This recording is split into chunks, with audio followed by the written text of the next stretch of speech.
on my end, preparing to live stream the meeting. Hello, everyone. Welcome back to At Home Comic Con.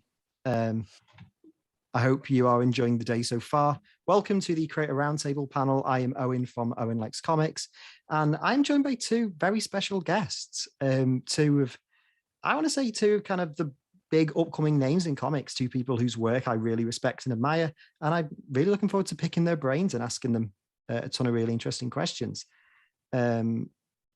I don't know whether you want me to give you a big formal introduction or whether I would like to let you introduce yourself.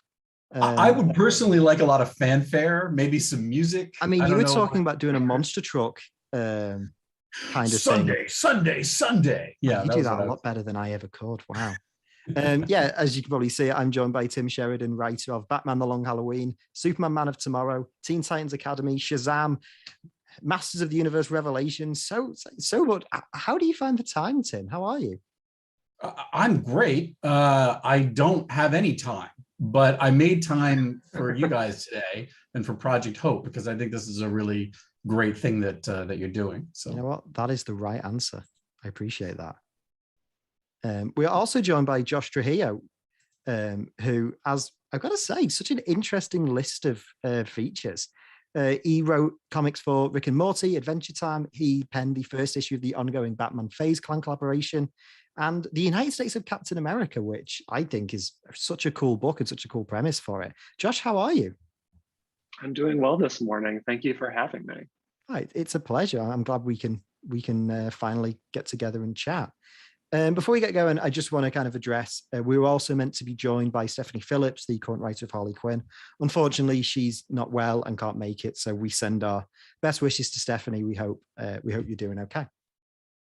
So the way this panel is going to work is I kind of want to pick the brains of two kind of professional comic book writers, but I think, interestingly, two people that have not only wrote comic books, but also a lot of other stuff as well. Tim, obviously, you've worked on a ton of different animated projects over the years, both at DC and elsewhere.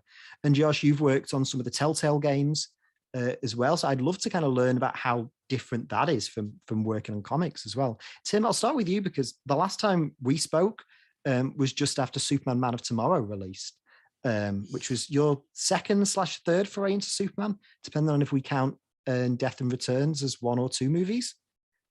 Right. Yeah. No, I wrote Reign of the Supermen. Yeah. And then that got sort of, mashed together with Death of Superman into one movie that they released called Death and Return of Superman. Yeah. So, and then, what was interesting was the next thing I did after that was I wrote The Long Halloween Parts 1 and 2, or adapted, I should say, or Long Halloween Parts 1 and 2. No, and then you can take credit. It's fine.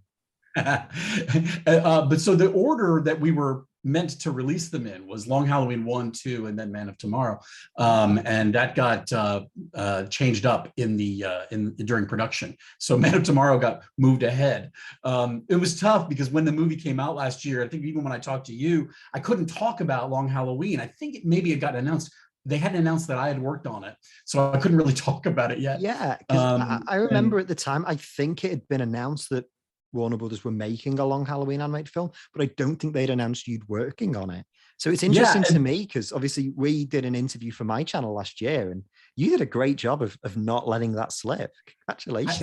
I mean, I like to work, and so I don't like to, piss off the people I work for. I'll tell you what, though, what's really interesting is, it's very different. People, I think a lot of fans don't understand how segmented things are in terms of, Warner Brothers. When I work in animation, I'm working at Warner Animation, working for, Warner Home Entertainment or groups like that. And when I'm writing comics for DC, it's with the completely different people who have completely different, sort of rules.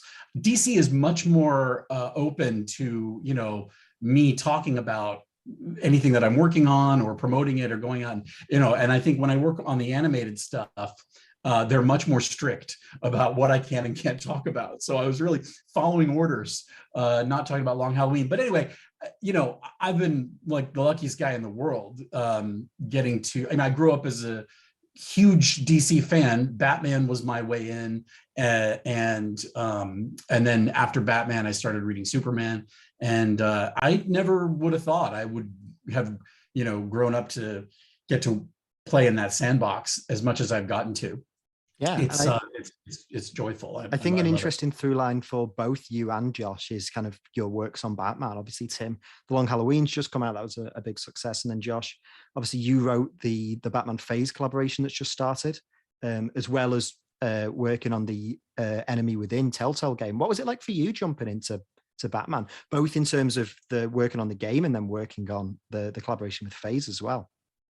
Yeah, so for the Batman game, it was obviously a huge collaboration. It was interesting because these are kind of written, these games at Telltale were written like comic books or TV shows. They're episodic.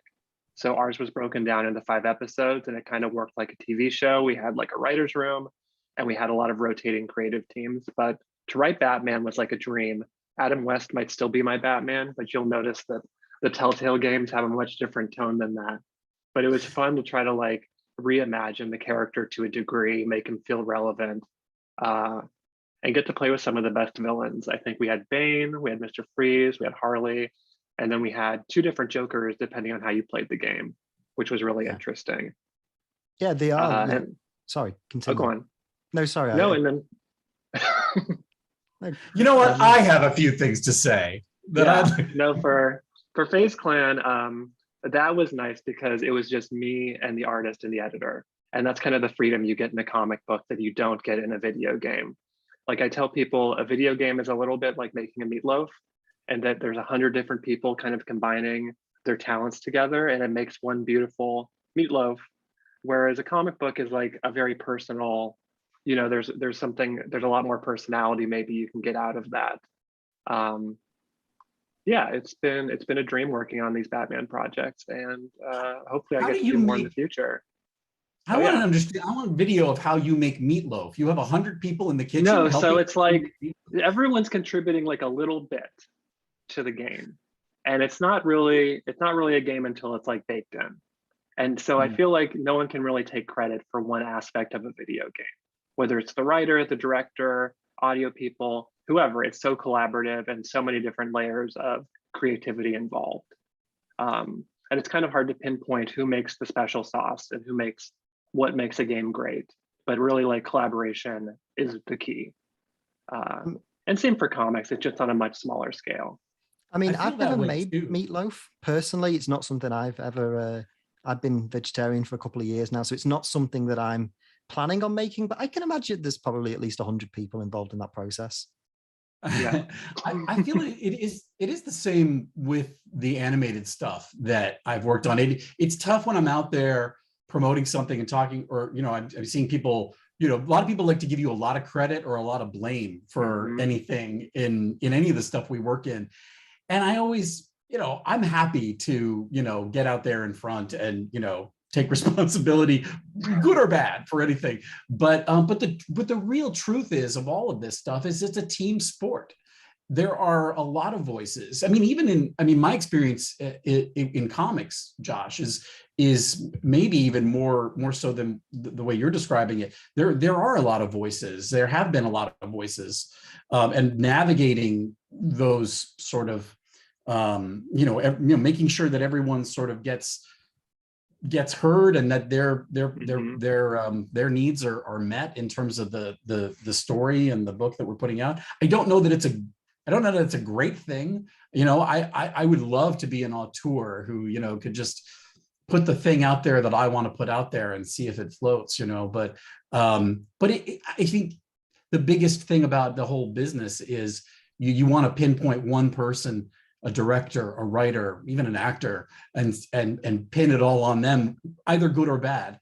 And the truth is, it's never like that. It's a meatloaf. You know, there's a lot of people in a lot of different ingredients from a lot of different sources. You know, as maybe Meatloaf it's a potpourri. There's a better metaphor. Maybe potpourri.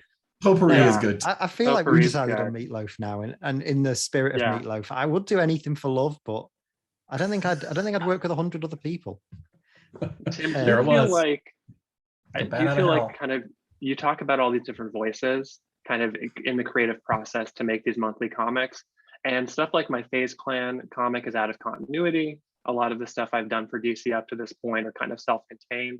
And do you think that's like part of working in the grand scheme of the monthly comic continuity? Do you think they're just because of those extra responsibilities? I mean, I know that for me, a lot of the sort of dodging and weaving that I've had to do through the process of doing Teen Titans Academy and even Shazam and back my first comics were Future State, Teen Titans and Shazam.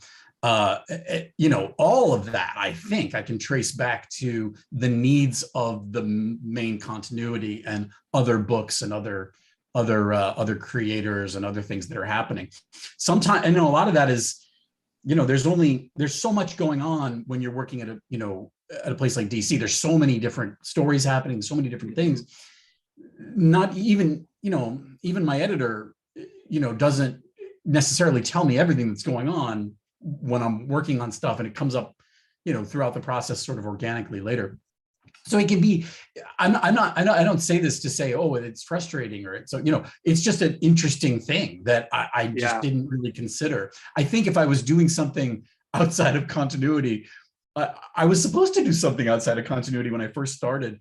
And I feel like I would, I don't know, but I feel like maybe some of the shackles would be off at that point, but I don't know. I'm fascinated about the FaZe Clan book. That's, to me, when I look at that, I think, ooh, there must have been all kinds of sort of editorial demands, you know, because that's a big initiative for DC and I'm sure for you know, just for upper management. But you know, to hear that it was, you know, a smoother than I would have expected process is amazing. Now I'm jealous and I want to do a book like that. Oh, the team was so easy. I didn't get to interact with the actual FaZe Clan, but their greater team I got to work with, and they were so supportive. It was interesting because I'm a little bit older than the FaZe Clan guys, but hopefully not too terribly older. But their connection to Batman is through Batman Forever and Batman and Robin. And these are films that I remember growing up. There was a lot of easy jokes, a lot of cheap shots made at these movies that we've kind of come around and been like, oh wait, actually, Batman Forever is excellent.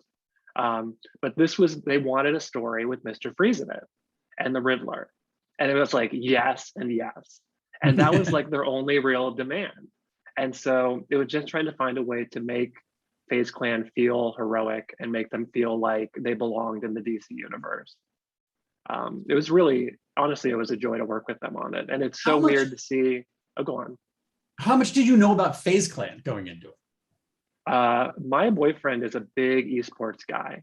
So it was like working with the Pope or something, you know, like he was so excited and he's like, you need to learn about rain and temper and blaze.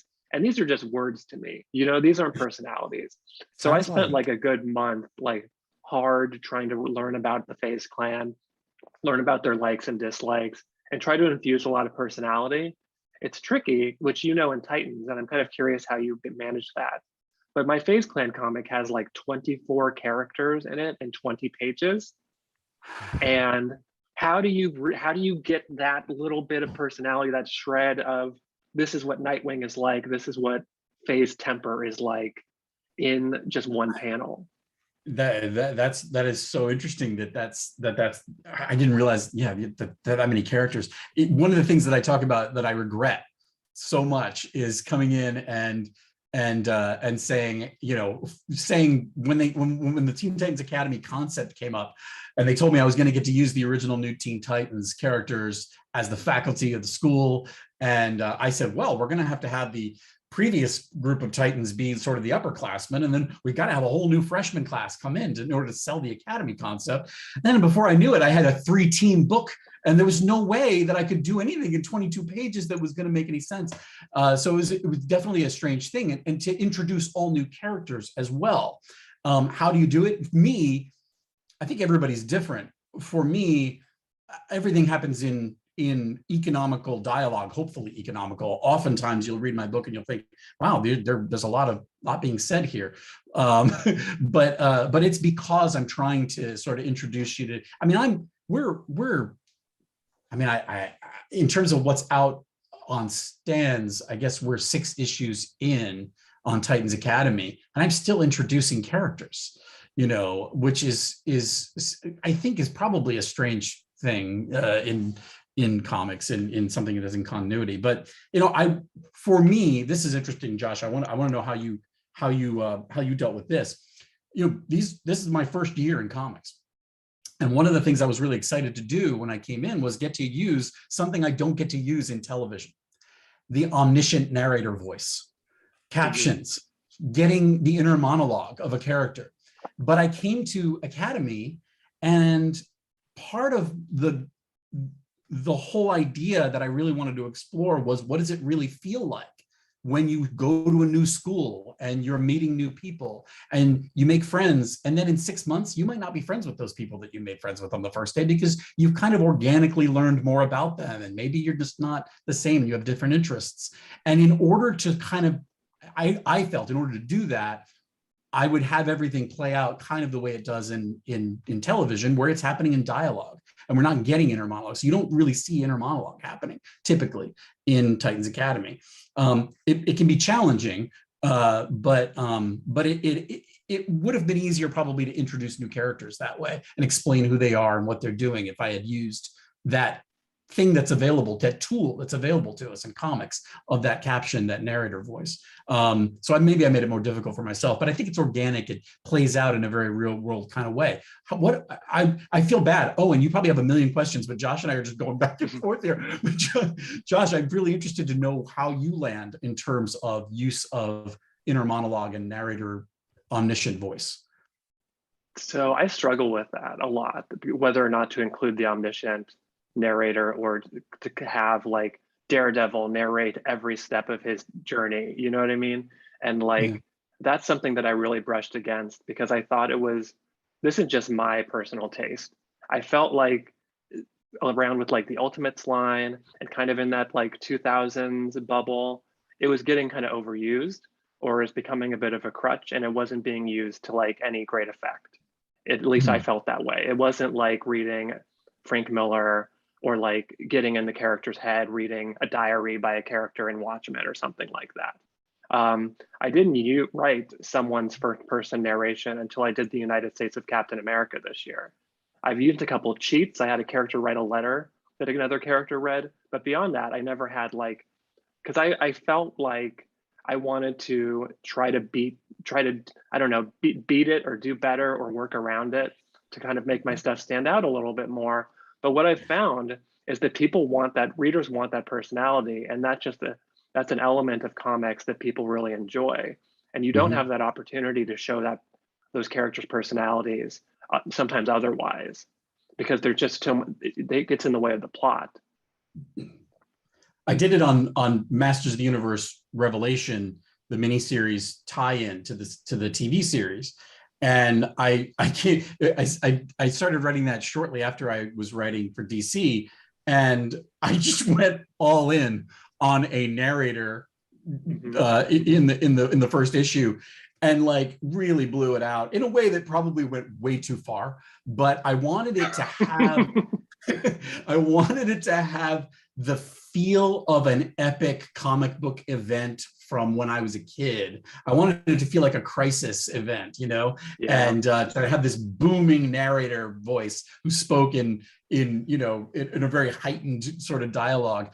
The cheat that I used was that it wasn't just the voice of God. It was a character in the story who we never hear speak in the story, but this is our way of hearing what it is that they're thinking and feeling and what they're trying to communicate. And so the counter, playing against the idea that it can't communicate verbally with any of our characters, but honestly, it's got the most sort of heightened language of anyone. And I loved doing it. But are you saying I shouldn't read your narration in the voice of like a monster truck host? Because that's how I read all of your caption boxes. That'd be interesting. Yeah, I think maybe do it. Do the monster truck rally voice when you read my books. That's the takeaway today, everybody. That's it. Sunday. So before we dive into, I have a couple of big questions I want to ask the pair of you, and obviously I want to kind of let you go back and forth and talk to each other. I do just want to quickly announce that we are giving away some awesome comics and some awesome animated films as part of this panel. So far during yesterday and today of At Home Comic Con, we've raised over $3,000 for Project Hope, which is a wonderful healthcare charity. Yes. And I'd love if we could Yes. get that up to, I don't know, 3.5 or whatever we can do today. So to help entice you, we are giving away 2 items, one written by each of our amazing panelists. We're giving away a Blu-ray copy of one of my personal favorite animated movies, Superman Man of Tomorrow. And we are also giving away a copy of Rick and Morty Worlds Apart. So highly recommend both of them. So if you want to win those, all you have to do is donate any amount in the fundraiser link. It should be in both of the live chats in the description, and then also the mod should be posting it in the live chat as well. Like I said, we've raised an incredible amount for charity already, and let's keep it going, please, and we can win some awesome comics and some awesome movies. Yeah, if anybody wants me to befoul it with my signature, like, I'll do that too, if you feel like. So we can work that out, Owen. Find out if whoever, I don't see why not. If someone donates a lovely amount, maybe we can. Maybe it depends on the amount. Yeah, really. we'll see. Well, we've had some very generous donators so far today. So yeah, I mean, it'll No lower the value of the disc, but we'll. Yeah, resale. But it's such a good movie. Why would you ever sell it? So. One thing I do want to ask you, Tim, going on, because obviously last time we spoke was not long after Man of Tomorrow came out. And I think it was literally like within a week or two of us doing the interview, you got announced for the Future State books for Titans and for Shazam. So really interested in hearing what the transition was like for you, going from obviously having your background in animation and working in writing both the animated shows and the animated films to going into writing comics. Was that a smooth one-to-one transition, or was that kind of like a starting from fresh approach for you? I'm trying to remember what Josh and I have known each other for years, and we had a conversation when I kind of first started doing this stuff, and I'm trying to remember what mental state I was in at the time that we had this conversation. But I came to comics because of my work in animation, and the way it all started was the former editor-in-chief, Dan DiDio, brought in a bunch of folks from television and was kind of developing a new crop of writers to come in and do some new stuff. It was when he was working on the 5G initiative that I think everyone knows about. And so the original plan was, they sort of paired us up.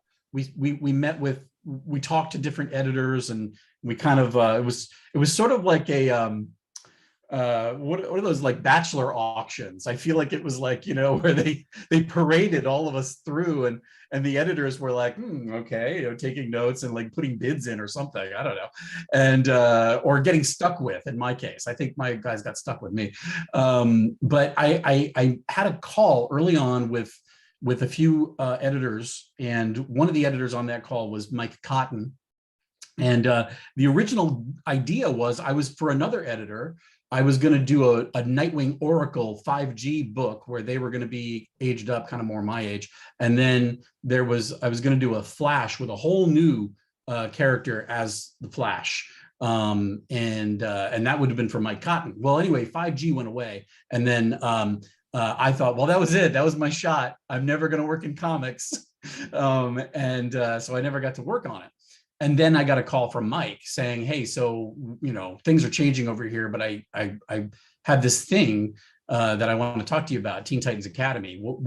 Here's the basic concept. What would you do with it? And we talked about it, and it really kind of all clicked. And we started talking about Future State and how the Teen Titans Academy thing would tie into that. And then we also talked about Shazam and how a Shazam title could spin out of Titans Academy. And it all kind of organically came together early on for us. And we came up with an idea for a larger story that would begin with an ending in Future State. And then we'd go back in Titans Academy and the Shazam spinoff and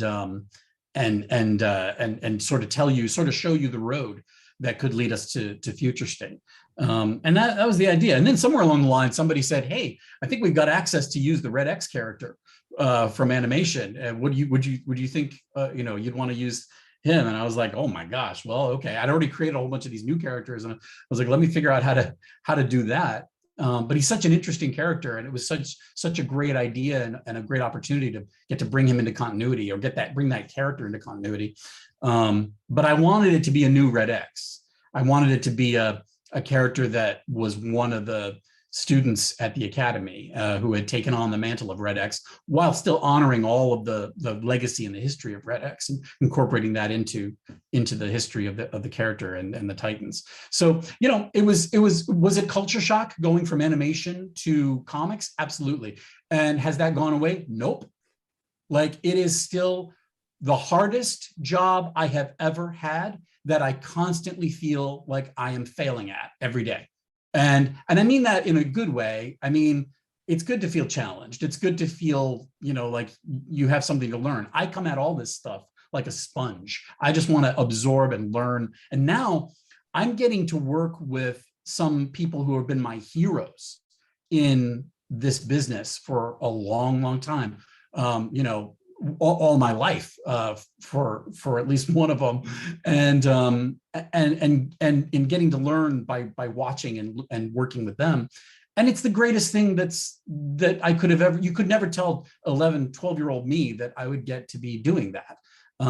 So challenging, very challenging. And I still feel more comfortable writing television, but you know, comics are everything.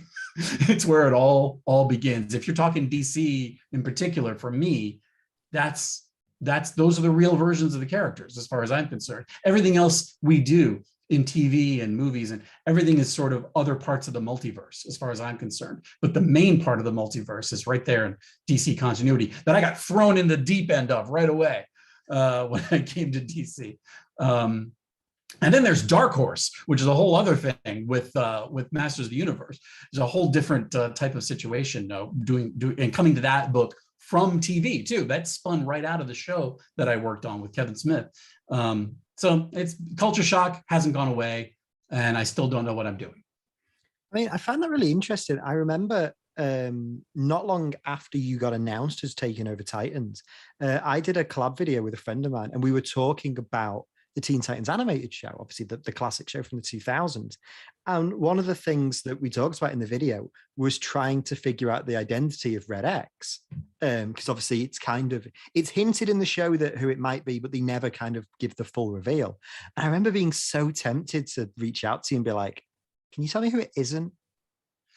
Listen, here's the thing, and I'll be very open about this. I think I've talked about this before. That's Red X 2, right? Red X 1 was Dick Grayson and trying on a different personality for specific reasons.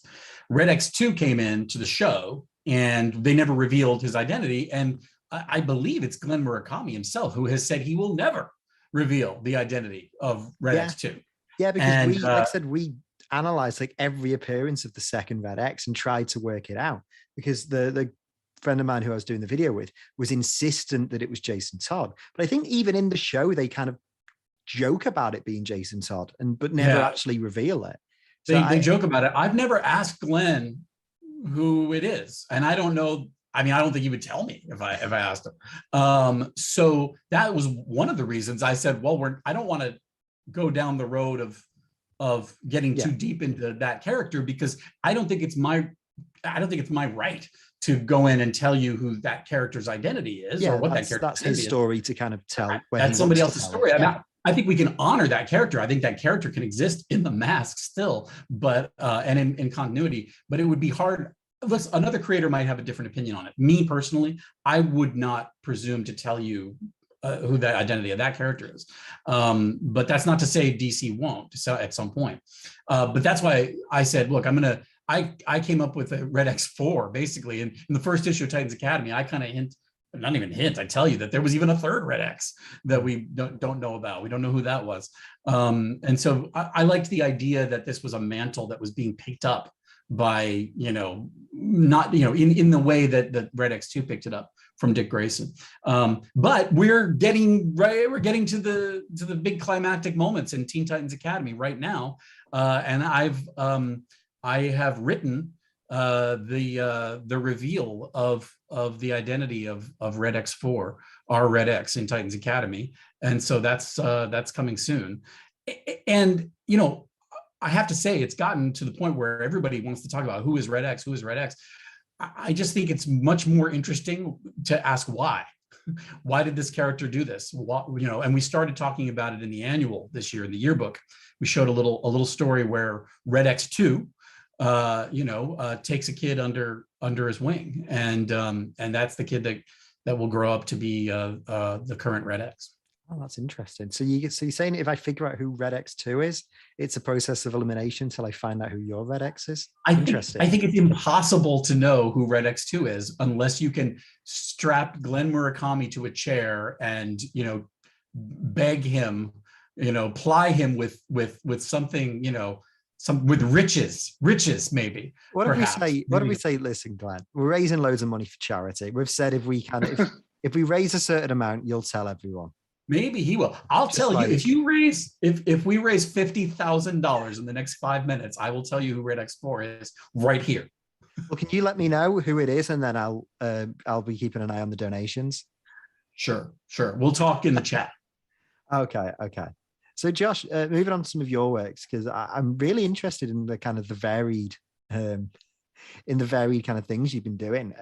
A book of yours that I really enjoyed the first issue of was United States of Captain America. I think the premise of that book is really clever and unlike anything I've really seen done with Cap, especially in a while. Obviously, you co-wrote that with Christopher Cantwell. What was it like jumping into kind of the world of Captain America and putting such a new spin on this kind of mythos that's as old as Marvel itself? It was interesting because this project had been in the works for a while, and they were right so the premise is Captain America and Sam Wilson, so they're both Captain America, so Steve Rogers, Sam Wilson, are going across the country trying to recover Steve's shield that was stolen mysteriously. And so while they're kind of unfolding this mystery, they meet new characters inspired by Captain America, including mine, Aaron Fisher, who is he's gay, he travels via the rails, he's kind of a protector of the unhoused and the underprivileged. And that was like kind of a dream come true, to create something in the mold of Captain America, but to try to like bring some relevance to it. Marvel didn't have a lot of like strict rules for what they wanted the character to be like. The only thing they really wanted was the railroad connection, which was like an interesting, like, how do I make this work? So I spent a lot of time watching Thomas the Tank Engine, and it felt right. It felt like a good fit for me. I try to write a lot of stories that kind of have like a humanistic element, to try to speak towards inclusivity and positivity and like hope. And Captain America is a character where you can do that really well. And you can look past kind of his patriotism or kind of that like symbolism to really, essentially, he's about hope and protecting the downtrodden and protecting the weak and underserved. And so I wanted to kind of follow in those footsteps to a degree. I got to work with some really incredible artists with it. I got Nick Robles on the variant cover, which we did not anticipate, but that cover started to pop up on major news sites all over the world. The character's debut, I think it must have been a slow news day, but it was suddenly on like TMZ and like political websites, and everyone had a hot take about gay Captain America for a few minutes. And Jan Bazaldua, who was the main artist on the story, she really gave it her all and was able to kind of transform my script into something coherent and readable, and hopefully a little bit powerful in its way. It's interesting, and I've never created a new character in canon before. I did one for DC Sense, but this was my first chance to really dig into continuity and hopefully make someone with some legs. And you probably feel the same way about this, Tim, because you created like 500 new characters for Titans Academy. And so I'm sure you have your favorites, but there's also like that element of like, oh man, I hope the next writer picks up on this. Yeah, that's a thing. People are asking me that now because I'm not, the plan was to tell my story with Titans Academy, and then hopefully enough people are buying it that another creator can come in and bring in, the idea would be to bring in a new class of kids, but then, I would think some of my kids might still be there depending on how the story ends for them. And I, it is a strange thing because they do feel like my kids. I really care about them.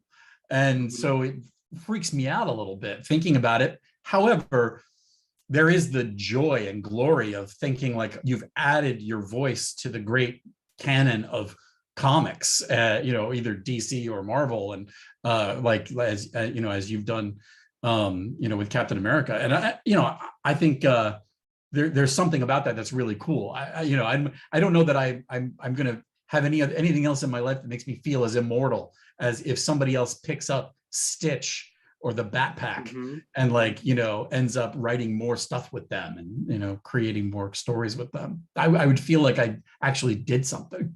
Yeah, it must be such a rewarding feeling kind of seeing these characters that you've created, and you kind of like, obviously both of you having grown up like adoring both the Marvel and the DC universes, adding kind of something that's so personal to you to that. It must be such an incredible feeling. I genuinely can't imagine how great that must feel to know that you've left something in those universes that so many people before you have added so much to, and then there's this piece of you that's there now as well, or in Tim's case with the amount of characters you've created, about 1,000 pieces of you're like taking over.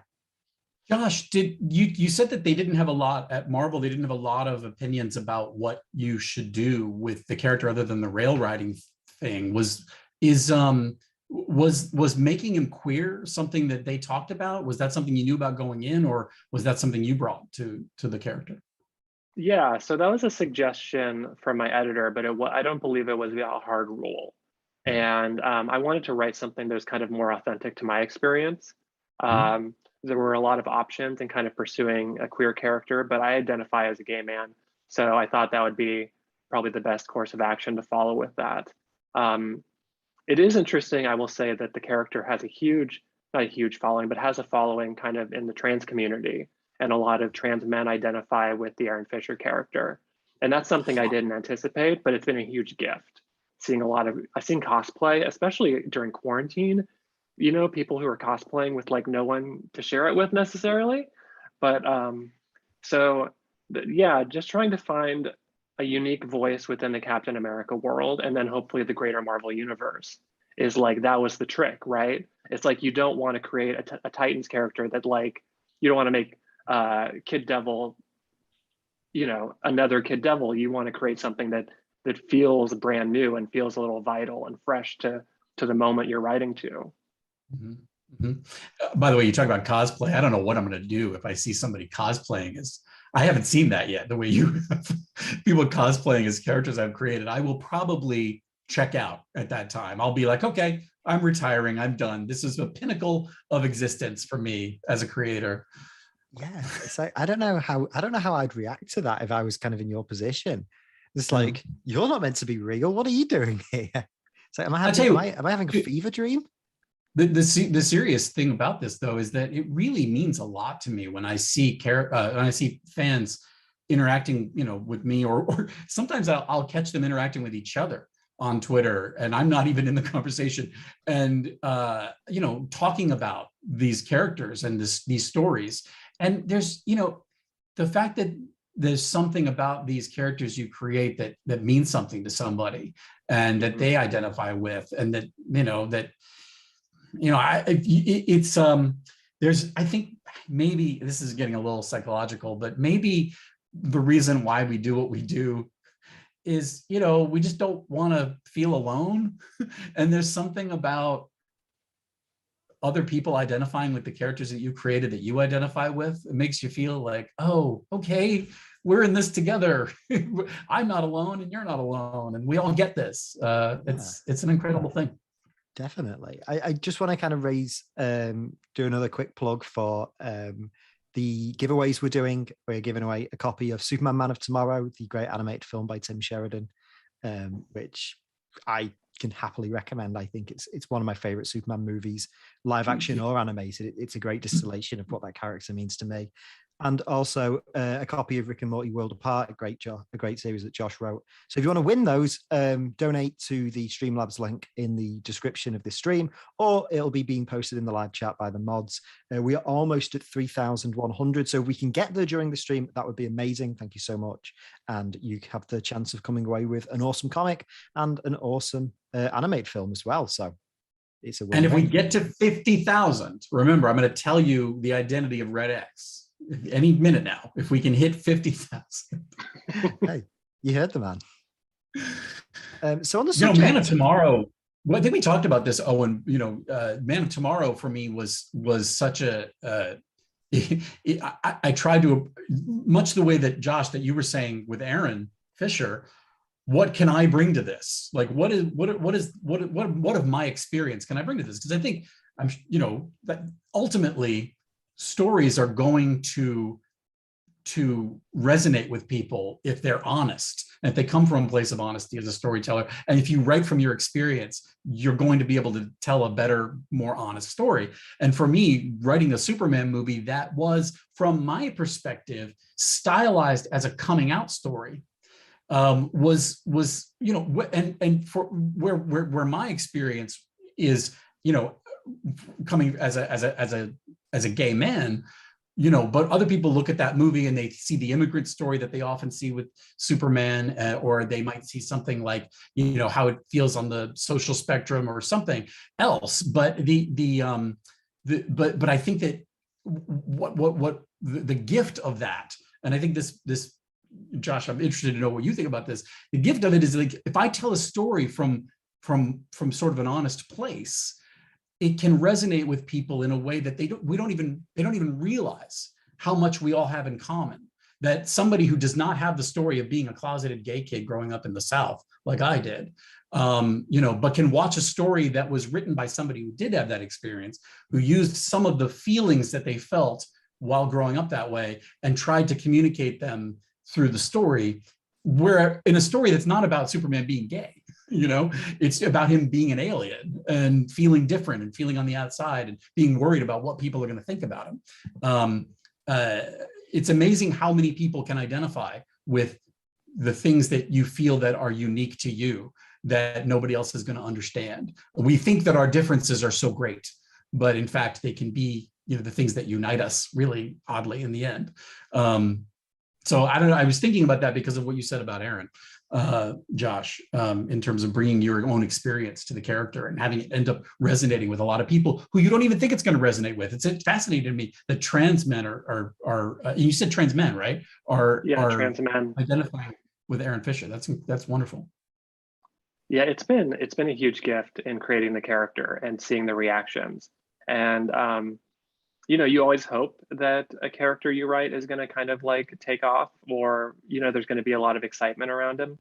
And for this case, I didn't realize kind of how hungry the Captain America fan base is for queer representation. And it's like, it sounds silly to kind of compare it to like all the Bucky and Steve fan shippers, but they immediately took to Aaron, and it was like they struck a gold mine or something for a character they can really rally around, who represented them. And I think that trying to come up with a modern take on the Captain America ideal was such a joy to work on. And also, the best part of the project was, it's not just Aaron Fisher. It's Joe Gomez, it's Michelle Wright, it's Ariel Abgayani, and it's the rest. It's the whole, every writer who's on the project gets to create their own version of Captain America that kind of speaks to their community and what's important to them. And that each of them have all like blown up. Every community that's been touched by this story has reacted so positively to it. It actually, puts the America in Captain America, doesn't it? Yeah, this was all Christopher's brainchild. He's so clever about coming up with like a story that kind of modernizes Cap, and that he really like celebrates his, I think it's his 80th birthday this year. It might be the 85th birthday. But happy birthday, Captain America, in either case. Happy birthday, Steve. But this was a good celebration of the character. Yeah, indeed. Oh, and as a notorious what American, say? Yeah, as an American, I'm curious to, what is your, when we talk so much about Captain America, what is there a different perception of like sort of what Captain America is outside of America? That's actually a really interesting question. All right. Well, I've done my part and we're done. That's the end of the show. Who's hosting this? Barbara Walters here. No, please go on. I think I can only speak from my perspective. I'm not speaking on behalf of all of Britain. That would be a horrifying thing to do, and something I'm not willing to put myself in the position for. But I've always kind of gravitated towards Cap. but obviously, I think it's for different reasons. I think it's kind of similar to why I gravitate towards Superman so much, and what makes Superman probably my favorite comic book character. It's not so much like, obviously, not speaking for the pair of you, but I can imagine Americans gravitate to Cap, not necessarily out of patriotism, but this idea of representing the best of what your country has to offer. You know, he's not what America is, he's what America should always aspire to be. He's kind of the gold standard. In the same way Superman is for kind of humanity in general, Cap is kind of that for America. And I can understand why people in the States love Cap because of that. Obviously, that's slightly different from here. We're still pretty angry about the whole tea in the harbor incident. So we don't kind of share your optimism in that. But I think the things that makes me love Cap personally are the same things that make me love Superman. It's being a kind of beacon of hope and justice and truth, and that kind of altruism to a character. You know, the whole speech from Civil War about, you know, when you firmly believe in something that's right, you stand firm like a tree and you tell the world you move. I'm kind of always find myself attracted to those kind of characters anyway. And I think other than Superman, Cap is probably the best distillation of that. And, you know, I think I have noticed that, I don't know how, if like historically Cap has been incredibly popular in the UK, but I definitely know that like since the MCU, Cap's a big deal over here. You know, whenever I'm in my local comic book shops, you're always seeing kind of the new issues of Cap being sold. You know, the movies always do very well over here. And I think that like, while the attire, and to use maybe not the best choice of phrase, the gimmick is very kind of rooted in Americanism, I think the themes of Captain America are universal. And I think it's things that, while you may not gain everything that someone born in the States will gain of Cap, I think that there's definitely a lot from him that resonates internationally. I think that was a very successful answer. And That's a I'd like to great answer. congratulate pass? myself. I would like to congratulate myself on asking that question of you. I think I did a great job. You know, maybe next time you should interview me, Tim. We'll see. I do announce we have about 20, 25 minutes left. So I do want to announce we have a winner for the giveaway. One lucky person has come away with a copy of Superman Man of Tomorrow and Rick and Morty Worlds Apart. And that's Sebastian K. So Sebastian, thank you. Congratulations. Round of applause for you. Well done. Get in touch with either myself, Matt Draper, or Comic Drake, or email at homecomiccon@gmail.com, and we will take your details and get all that great stuff sent out to you. So congratulations. Thank you for supporting such a great cause. And to everyone else, there are, you know, 3-4 panels still to go today. There's still a lot more awesome stuff to win. So please do get your donations in. If we can kind of get over and up towards 3,500 today, that would be amazing. So on the subject of Rick and Morty, Josh, obviously we've talked a lot about working in superhero comics. You know, you've worked on both the Rick and Morty series and on Adventure Time. What's that like, working on the comics for kind of adapting a wildly popular cartoon and with so much kind of lore and mythos and turning it into a graphic novel? What was that like for you and your experiences? Yeah, for both of them, Adventure Time and Rick and Morty, they kind of have this like non sequitur element, and there's really, because of there's no confines to the universe. Adventure Time, you can tell any kind of story and make it fit against the backdrop of the show. And for Rick and Morty, you can do that to the 10th degree. You can set it any dimension, you can parody anything you want. For Adventure Time, they were very loose and they didn't have a lot of guidelines or wants. They just wanted me to tell the stories like I always wanted to tell with the characters. And I got to do 3 graphic novels with them, and I got to do my Tree Trunks and Lumpy Space Princess road trip adventure. And that's like maybe the thing I'm most proud of writing in the entire world. It's so weird. It has tarantulas in it. Highly recommended. But and then for Rick and Morty, they wanted me to include a lot of season 4 characters, but season 4 didn't exist yet. So what they had me do was I drove up to Burbank to the animation studio, and I got to watch rough cuts of the episodes so that I knew which characters I might want to write about for the series. So for me, I saw the dragons from the dragon episode. I forget what's the name of it. It has a really funny pun, but I wanted to focus on them and their kind of fantasy world. And it's kind of unusual for Rick and Morty to get caught up in like traditional sword and sorcery fantasy elements. And to kind of do my take on it, I've been playing Dungeons and Dragons for 20 something years at this point. So, you know, elves and dwarves and dragons, this is all my home. and it was a lot of fun to write. I got to work with Jarrett Williams and Tony Fleeks and the people at Oni. It's really funny to write for Rick because he's so mean spirited and he can be mean about the thing you're writing at the moment.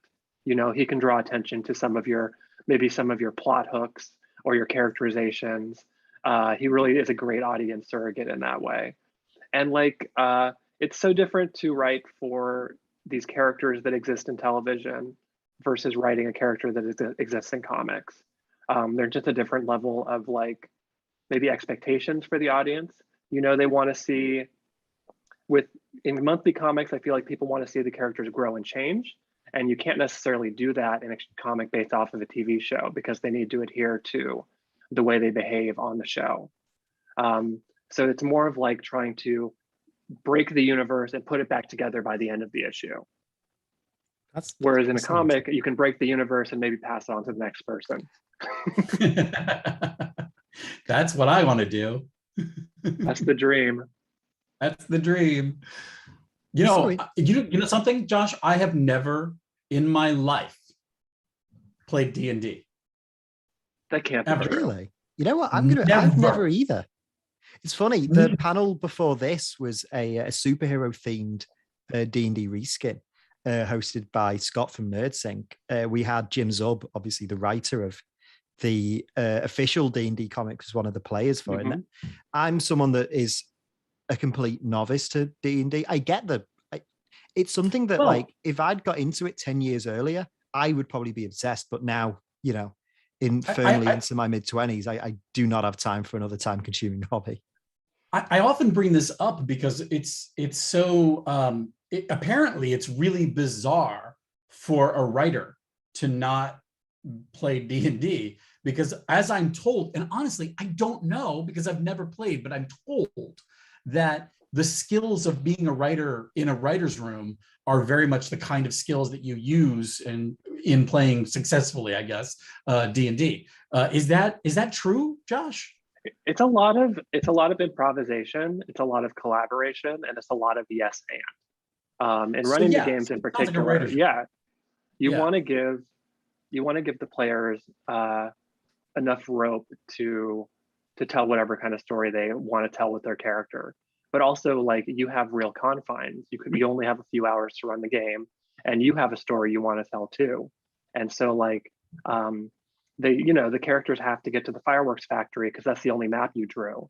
But maybe the way they get there is different than the way you originally planned. And so that's writing, right? It's like you know what your goals are, but you may end up getting there in a different way than you originally thought. I'll have to run D&D for you, Tim. Like, you're not too far from me. I'll tell you, seriously, I would love that, please, because I have tried to insert myself into people's D&D games. Is it games? Is that what you say? Games? Is that, can I say that? Or to insert into their game? Their session. Gaming sessions. Yeah, this is how much I don't know. And so I've tried to, but I'm a noob. I have it all over me. They're like, you're going to be useless and you're going to disrupt everything we're doing, which, by the way, I'm told, but I don't even understand how I could ruin it because that's how little I know about what happens in that secret little basement room that I don't know what's happening in there. I want to know. I feel like the kid on the outside who's like older siblings or whatever are doing this cool thing and I don't know what it is and I'm not welcome there. So please teach me. Well, you're definitely welcome. All are welcome in D&D. It took us a few years to get there, but all are welcome in D&D.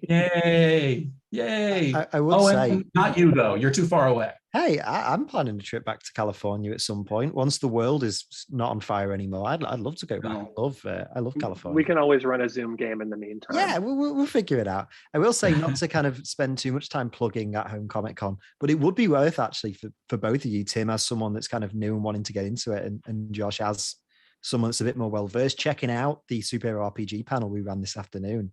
As someone that understands the love of D&D and gets it but has never played it, I genuinely was sat glued to that panel. As soon as kind of we started working on the idea and started kind of getting the players together and seeing their characters progress, I just knew it was going to be something I fell in love with, and it genuinely was a fantastic panel. So I would recommend that. Yeah, I have to check that Definitely. out. Yeah. My group me- just ran, my group just ran a superhero game for like several months, and I was playing as Madeline Pryor. I don't know if you guys know that Oh character. wow, nice. Yeah, like a real deep cut of an X-Men character. But it was so funny because the game was set in 1983, I want to say.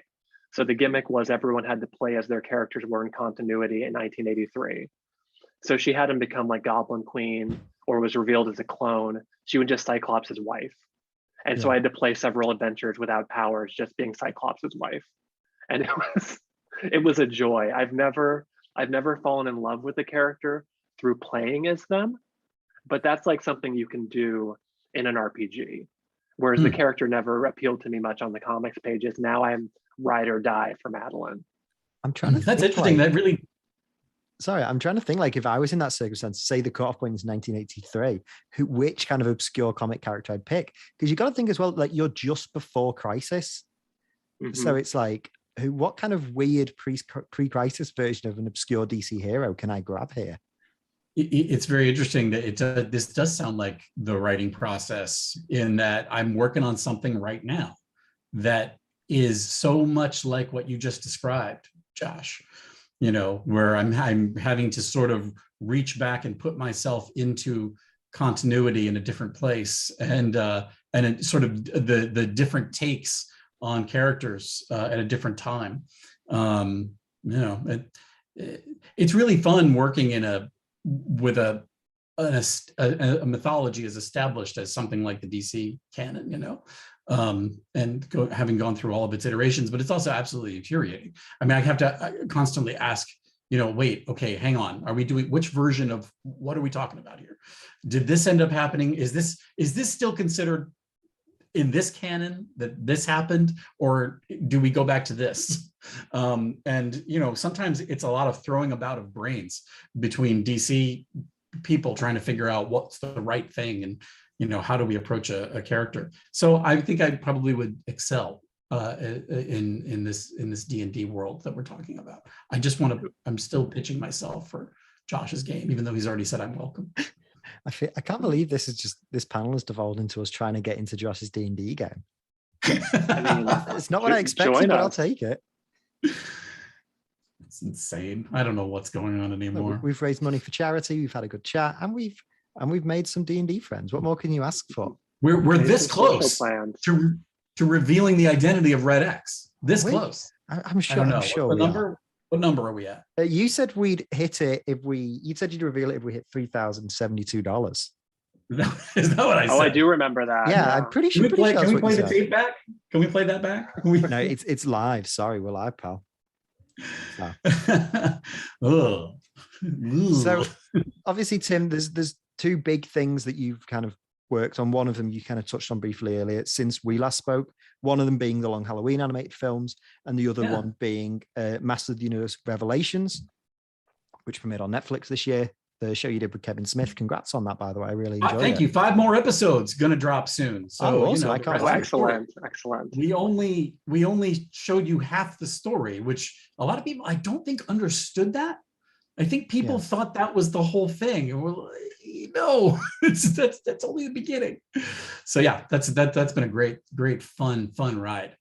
Yeah, I can imagine so. And there's so much kind of the kind of Master of the Universe and the He-Man lore. There's so much rich mythology to kind of play off, and I feel like he did a really great job of kind of establishing, taking kind of what's already been established and finding a really new, interesting way to kind of reframe it.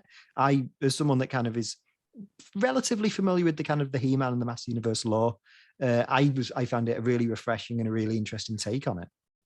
This is the difficult thing when we talk about working in established canon and continuity. I think Masters of the Universe is a very good example of something that fans love. The fans of MOTU are really fiercely loyal fans, but they're loyal to, I think, in a lot of ways, the headcanon that they have had to create in order to make all the different disparate versions of of the Master of the Universe canon makes sense. We just, for some reason, we want everything to fit together. It's kind of the bad version, I think, of making it all fit together is when we say, oh, it's a multiverse, and that's sort of the easiest way to do it. The thing is, I say it's the bad version. It's the easiest way to do it, but it's also usually the most successful way of making it all kind of marry together. Otherwise, you have to do even more feats of headcanon to make it make sense. So it's very difficult to live up to people's headcanon. I can't write what's in somebody's brain. It's the same thing when adapting Long Halloween. Comic books, we are participants in the storytelling as a reader. We fill in things that are happening in between panels and in between pages and in between issues, especially when it's a book like Long Halloween that was coming out monthly. And we had a whole month to think about what Batman's doing during that period and what he did in the last issue, what he might do in the next issue. And we fill in all that stuff and we become part of the story that way. And there's no way that adapting it or creating a new version, a new look at it with Revelation, that we're ever going to be able to realize what your headcanon is. We just have to kind of realize what ours is. And hopefully that, it's in a way that everybody can kind of get on board and feel like it's something that's familiar to them and that they can enjoy. I was really, really happy I thought the Long Halloween was a really, I was really proud I'm really proud of the movies. I was really proud of those scripts when I delivered them. And I've been very happy with the reaction. I thought that it was going to be, I just thought it was a trap. Like there was no way I could really do justice to something that I love so much and that fans love so much. And there's no way, no matter how good of a job we do making the movies, it's never going to make everybody happy. But I think ultimately most of the people, who really, really love those stories have reached out and told me how much they really like what we did. And so it's satisfying, but it makes me feel like it's lightning, like it's never going to strike again that way. I was luckier with Man of Tomorrow. Man of Tomorrow, you see, there's a lot of elements of Superman lore and some specific things from some established stories that have been, the reason for that is because I thought we're going to do these things. I'm going to do these things, but other writers have done these things in Superman canon. I'm not inventing, this particular moment or concept. So let's lean into that. Let's homage those things and let's sort of bring an original story out of the stuff that's inspiring us from the books. Long Halloween's a different situation. We're literally adapting, a story and trying to make it work as a movie, something that was a monthly comic book serial, and it just doesn't work the same. It's a whole different animal. So the fact that it's people have responded to it so positively is incredibly, incredibly gratifying and heartwarming. Well, that's the interesting thing about Long Halloween to me. Obviously, I feel like you have some experience stepping into that role, having worked on Reign of the Superman. But I don't know, for me specifically, the Long Halloween is such an iconic Batman story and such an era defining DC story. Like you said, it must, if I was in your position approaching that, I kind of would have felt like, you're being compared to at the time, one of the great writers in comics, arguably the peak of their power, telling one of probably still to this day, one of the top 5 Batman stories, adapting that and kind of putting your own spin at that must have been it must have felt like such a lofty goal to kind of reach. You mentioned Reign of the Superman. I mean, one of the things about Reign of the Superman was I had Mike Carlin there from DC, who was the editor on those books. And so he was there with us through every step of the process. So when it became a question of how do we reinterpret this? How do we throw something out and start look at this a different way so that it works as a movie?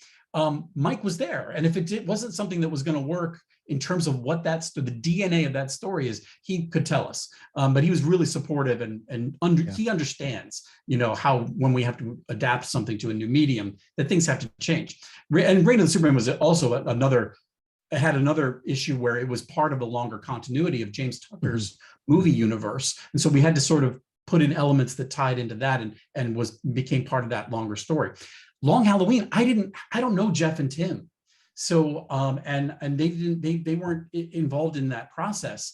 And if they had been, I don't know what the story would have been like. I got to adapt that story to be these 2 movies from a fan's perspective. And from a this is how I interpret these movies. This is how they live in my memory and in my brain. And hopefully, there are other fans who sort of see them the way I do. And that was kind of how it worked. And it was, it happily worked out, I think. Yeah, I love those. I think it's really interesting watching the Long Halloween films because they do kind of sit nicely in between the two different styles of DC adaptations they've done in animation. Obviously, there's stuff like The Dark Knight Returns in year one, which is kind of pretty one-to-one to the source material. And then you've got stuff like The Death of Superman and Reign of the Superman, which is, taking a lot of the major kind of story ideas from widely celebrated graphic novels, but adapting them to fit like an already established continuity. And it's kind of mixing it with kind of the New 52 Superman and some of the more recent stuff. And I think that, like, obviously those films did a great job of that. But it's interesting to watch Long Halloween, and it kind of takes the best of both approaches. It's still like so much like a love letter to the original comic and keeps so much of what makes that original story work, while also adding like an interesting new spin on certain ideas and kind of changing bits up. So kind of, even if you've read the original comic, it's not kind of predictable. Even there were bits in Long Halloween which I didn't see coming watching the film, and I've read the comic countless times.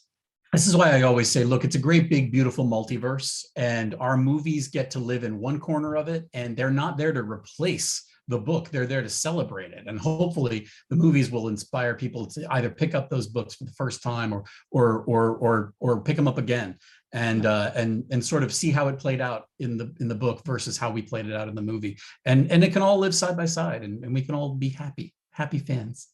Yeah, and I think you did a terrific job. So we've got 5 minutes left, so I kind of want to ask one last question to both of you.